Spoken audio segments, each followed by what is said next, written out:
So I want to talk about three things today. First, I want to talk about why I don't care what I wear, number one.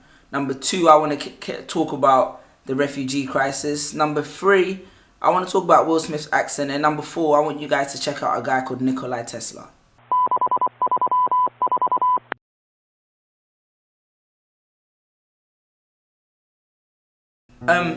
So I posted a picture on Facebook recently of me looking at sculpture, and I shared a caption about my perspective on the sculpture. But I guess what people intended to highlight rather than that was these. I'm not sure if they're in focus, but these were the trainers I was wearing in the video.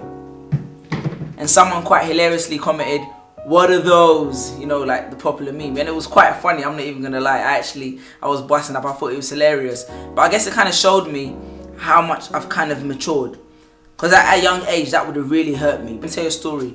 When I was about 16, I saved up about £300. Yeah, I think it's about £300. Equivalent's about $600 to buy a jacket.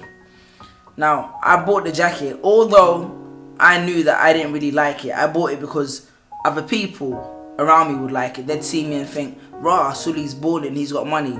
Even at that time I didn't make any sense. But I guess that instant gratification of people saying to me, "You look cool," was worth me spending that money, or at least I thought. But then I found out that after I'd spent the money on it, that instant gratification of people being like, "Yo, that's cool," that wears off after the first, second and third time. And then deep down, it's not really a sustainable feeling. So I was like, do I spend another £300 on a jacket just so I can get that feeling over and over again for something I really don't care about? I'm not into fashion. Other people may be into it and that may be their forte, and I encourage them to spend money on their passion. But for me, it wasn't. But I was trying to do that because I wanted to fit in, and I knew that's what you had to do to fit in. But I've gone to the point where I'm a lot more mature now, and it's like I generally just want to wear what I feel comfortable with. And the strange thing about that is I've gone places just wearing slippers and I've got more compliments as opposed to when I've gone wearing something that I spent a lot of money on. Because I guess when you do you and you're just confident, people gravitate towards that energy, you know what I mean? There's people out there spending money.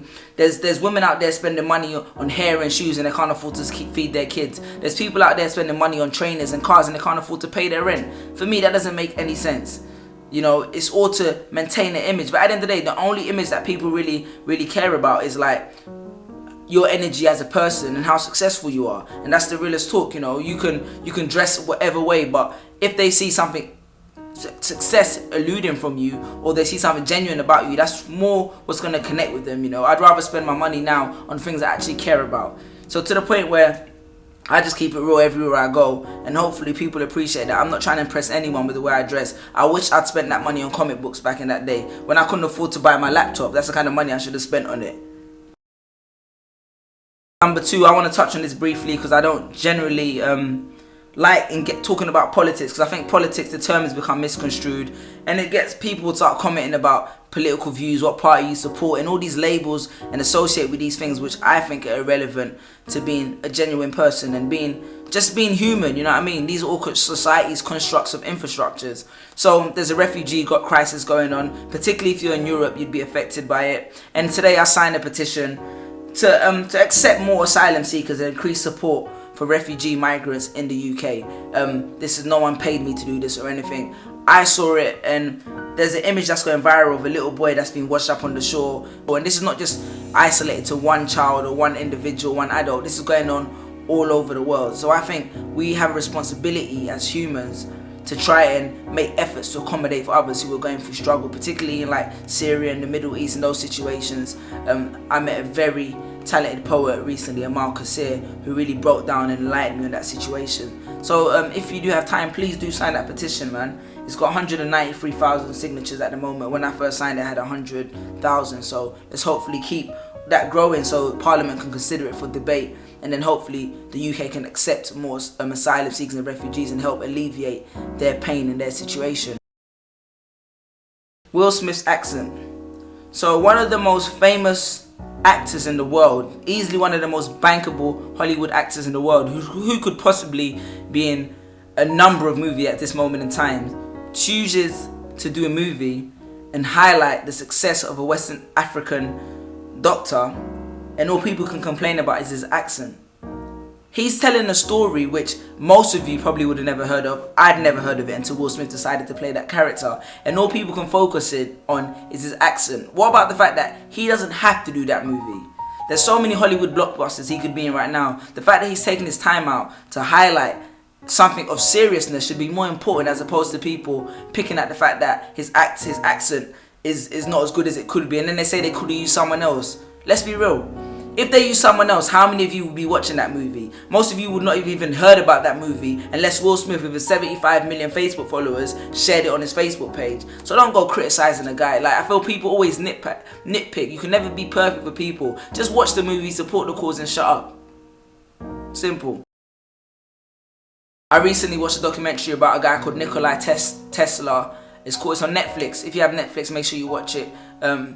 It's called The Master of Lightning, and he was one of the first. He's one of the premier like inventors. He's like one of the top inventors of our generation. He was the first to create alternating current electricity. So he's essentially one of the forefathers of our society. For most of the inventions from TV and like radio communication, etc., he made that possible. I mean, he doesn't get as much credit as his counterparts, Thomas Edison, and they had a little beef and etc. It's a very interesting documentary, but I think it's important. One aspect is inspiring because it shows how one man's imagination helped change the world, but at the same time it's also insightful because it shows you what happens when the commercial aspect and the human aspect of invention and communication gets mixed together, and the effects it can have on people. And it's just really dope, like, to know someone who changed the modern world and to see all these things are responsible for where they stemmed from. It's a sick documentary. I highly recommend it. Nikola Tesla, The Master of Lightning, I believe it's called.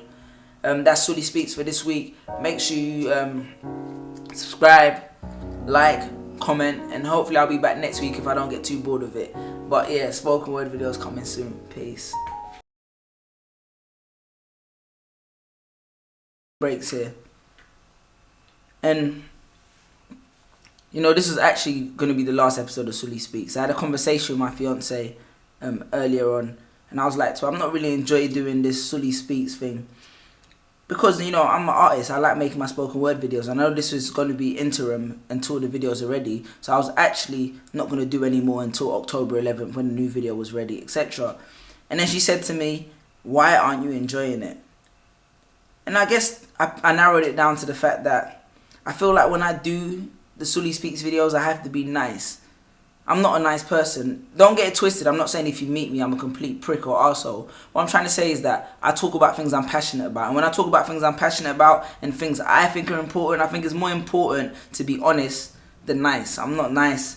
I'm honest. And I feel like during the Suli Speaks videos, I feel I veer towards being more nice as opposed to honest, which I can do in my art and my work. So I was staying away from it. But then she said to me, so why didn't you just be honest in these Suli Speaks videos? And I said, you know what?